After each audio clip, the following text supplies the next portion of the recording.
আশা করি সবাই ভালো আছেন। আমি ডাক্তার চিরঞ্জীব বিশ্বাস। আমি আছি উত্তরা মহিলা মেডিকেলে মানসিক রোগ বিভাগের সহযোগী অধ্যাপক হিসেবে। তো আজকে আমি ঘুমের সমস্যা নিয়ে কিছু কথা বলবো। বাংলাদেশের প্রায় 45% মানুষের মতো মানুষ ঘুমের সমস্যা নিয়ে ভুগছেন এবং দিনকে দিন এর প্রকোপ কিন্তু বাড়ছে। বিভিন্ন গবেষণায় দেখা গেছে প্রায় 3 থেকে 76% মানুষ বিভিন্ন ঘুমের সমস্যায় ভুগে থাকেন। এর মধ্যে অনিদ্রাজনিত ঘুমের সমস্যা বা ইনসমনিয়া রোগের প্রকোপটাই সবচেয়ে বেশি, যেখানে মানুষ 3 মাসের বেশি প্রায় সপ্তাহে 3 বারের বেশি ঘুমের সমস্যাগুলো হয়ে থাকে। এবং এই ক্ষেত্রে দেখা যায় মানুষের দৈনন্দিন কাজের ক্ষেত্রে আগ্রহ কমে যায়।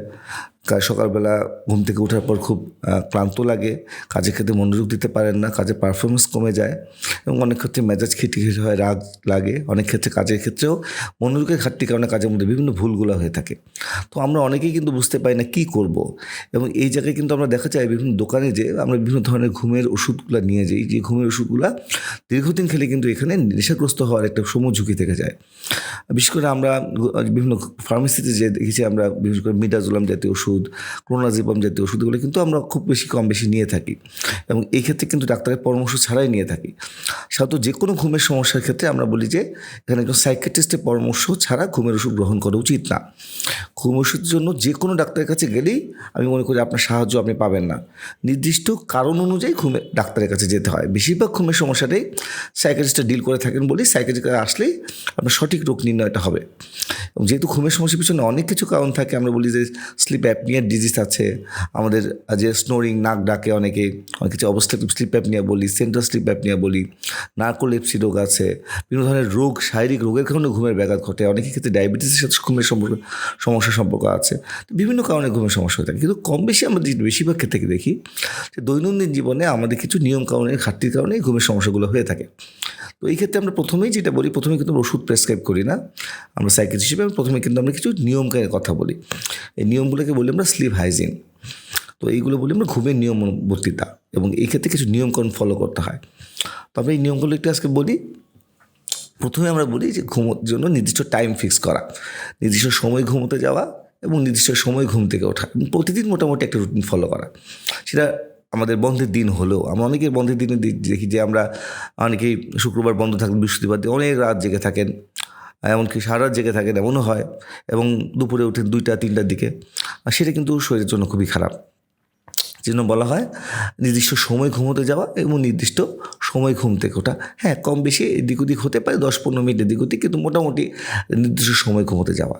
এবং এই ঘুমের সমস্যা আমরা সাধারণত বলি যে রাত 9টা থেকে 11টার মধ্যে, কারণ এই সময় আমাদের ব্রেনে মেলাটোনিন বলে একটা নিউরো ট্রান্সমিটার থাকে, যেটা আমাদের স্বাভাবিক ঘুমের জায়গাটাকে তৈরি করে, যে ঘুমের অনুভূতিটাকে, ঘুমের কোয়ালিটিটাকে মেনটেন করে। সেই জায়গাটা কিন্তু যদি আমরা 7টা থেকে 9টা থেকে আমরা 11টার মধ্যে ঘুমোতে যাই, সেক্ষেত্রে কিন্তু এই জিনিসটা তৈরি হয়। তাহলে সেক্ষেত্রে কিন্তু আমাদের এই সময় পিক থাকে, সবচেয়ে বেশি হায়েস্ট কনসেন্ট্রেশন থাকে। তো সেই কারণে 11টার মধ্যে ঘুমোতে গেলে আমাদের ঘুমের কোয়ালিটি ভালো হবে। 2 নম্বর হচ্ছে 11টা থেকে রাত 2টার মধ্যে আমাদের গভীর ঘুমটা হয় বেশিরভাগ ক্ষেত্রে। যদি আমরা এই সময়ে ঘুমোতে না যাই, তাহলে গভীর ঘুমের জায়গাটা কমে গেলে আমাদের ঘুমের তৃপ্তির জায়গাটা কিন্তু কাজ কম করবে এবং সকালে ঘুরতে উঠতে আমার ক্লান্তি বোধ হবে। তাহলে এই সময়টা কিন্তু আমাদের গুরুত্ব দিতে হবে।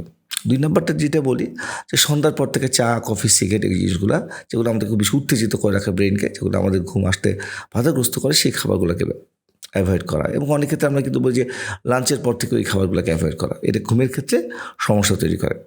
3 নম্বর যেটাকে বলি আমরা, যে অবশ্যই রাতে ঘুমোতে যাওয়ার 2 ঘন্টার মধ্যে যেন মোবাইল, টিভি এমন কিছু না দেখা যায় যেটাতে আমাদের ঘুমের ব্যাঘাত ঘটে, সেই জিনিসগুলোকে বাদ দেওয়া।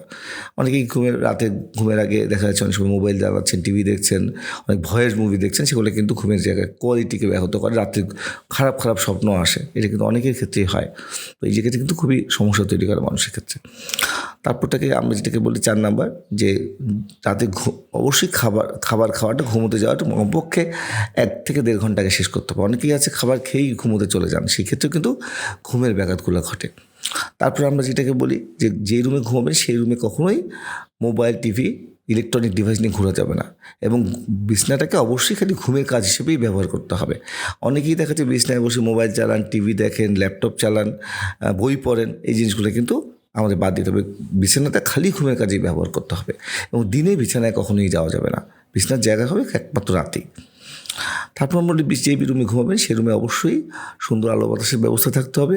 অবশ্যই খোলামেলা থাকতে হবে, বাজে গন্ধযুক্ত থাকলে হবে না। অনেক সময় আমরা বলি যে এয়ার ফ্রেশনার দিতে বা ন্যাচারাল ফুল রাখতে, যে আপনার খুব পছন্দের ফুল থাকে, রজনীগন্ধা, গোলাপ, যেটাই হোক আপনি রাখতে পারেন। সেক্ষেত্রে যে রুমে ঘুমাবেন সেই রুমের পরিবেশটা খুবই সুন্দর থাকবে।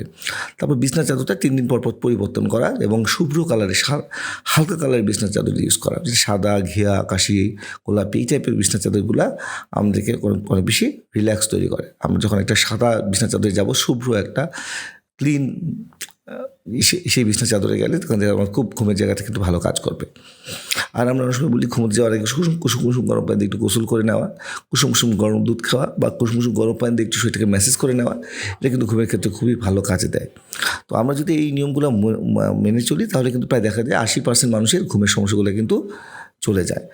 তারপর যদি কারো দরকার হয় সেক্ষেত্রে আমরা কিছু ওষুধ দিই এবং এই ওষুধগুলো কিন্তু নির্দিষ্ট ওষুধ, যে ওষুধগুলো আমরা বেশি দিন দেই না। কারণ অনেক ক্ষেত্রেই দেখা যাবে এই ঘুমের কারণগুলো হয় শারীরিক বা মানসিক বিভিন্ন রোগের সাথে সম্পর্কিত। সেক্ষেত্রে সেই মানসিক বা শারীরিক রোগের চিকিৎসা করলেই ঘুমের সমস্যাগুলো ঠিক হয়ে যায়। ধন্যবাদ সবাইকে।